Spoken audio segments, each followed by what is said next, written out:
Imam berhijab pimpin sholat ala Ponpes Al-Kafiyah.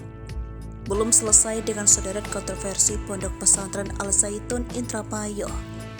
Jagat media sosial kembali dihebohkan dengan Ponpes Al-Kafiyah. Pasalnya, ponpes yang saat ini belum diketahui terletak di mana menampilkan video seperti melakukan gerakan sholat namun bukan seperti sholat biasa. Parahnya, seperti yang diunggah oleh akun media sosial Snack Video Paulana 11, gerakan seperti sholat berjemaah ini dipimpin oleh seorang imam perempuan.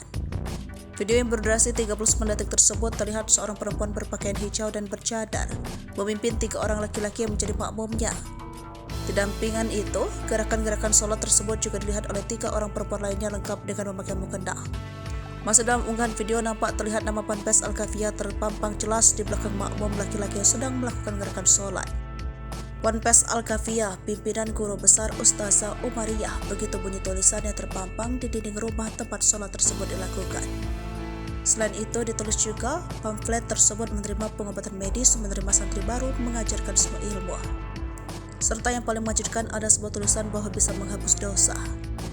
Hal itu pun dijadikan thumbnail oleh pengunggah bertulis pesantren sesat penghapus dosa pertanda kiamat imam sholat perempuan. Dari unggahan video lainnya juga dipertontonkan diduga pendiri Ponpes Ustazah Umariyah nampak sedang memberikan ceramah kepada puluhan jemaah yang datang dari warga sekitar Ponpes. Dalam ceramahnya diduga ustazah tersebut mengatakan kepada para jemaah yang menjamin untuk masuk surga dan menghapus dosa jika masuk Ponpes Al-Kafiyah. Bahkan perempuan yang mengaku dirinya ustazah itu mengatakan boleh tidur bareng dengan yang bukan muhrimnya. Nanti akan dilakukan ritual untuk menghapuskan dosa.